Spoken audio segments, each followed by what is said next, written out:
Hello, we're here to tell you how to cellar and look after Solar Wave Hazy IPA. Now you're probably watching this video because you've either scanned the code on this box or scanned the code on this cask. But for the rest of this video, the best place to be is in your cellar. Before we get started, there's two things I want you to know about this beer. It's been pre-conditioned at the brewery, so we've done the hard work at the brewery to make sure it's at its best when it gets here. Despite this beer being easier to cellar than traditional cask ales, there is absolutely no compromise on quality. This is a really special beer. As with all other cask beer, there's three really important rules to remember. You've got to control the temperature in the cellar, and you want that to be between 13 and 10 degrees. The second thing to remember is that you're always using clean, hygienic equipment. And talking about cleaning, the third thing is to make sure that every time you use through a cask beer, you're flushing it through with water, and then every 7 to 10 days, you're cleaning the lines fully. In creating Solar Wave as a hazy beer, there's a few things you can do differently in the cellar.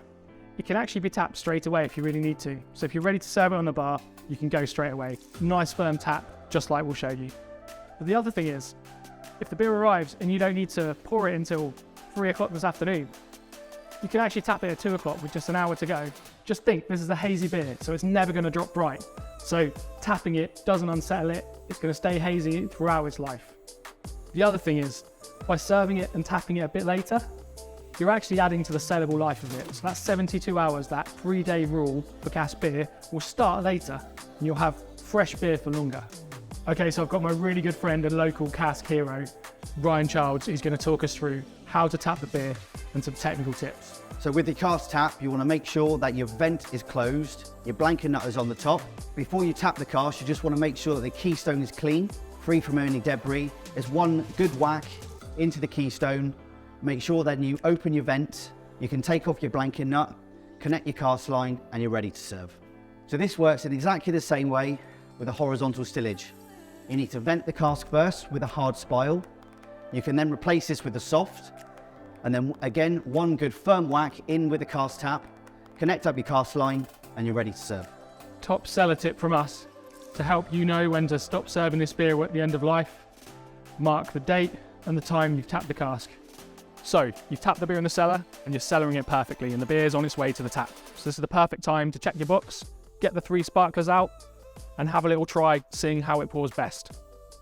Every beer engine setup, every pub setup is different, so this is your chance to do it your way and make it work for you. There's wheat and oats in this brew as well, so this is going to have a slightly better head than your traditional cask. So give it a try and find out what's best. Your pump clip will arrive in this box. There's a few instructions on there. So basically what you want to do is use your screwdriver to clamp that onto the handle.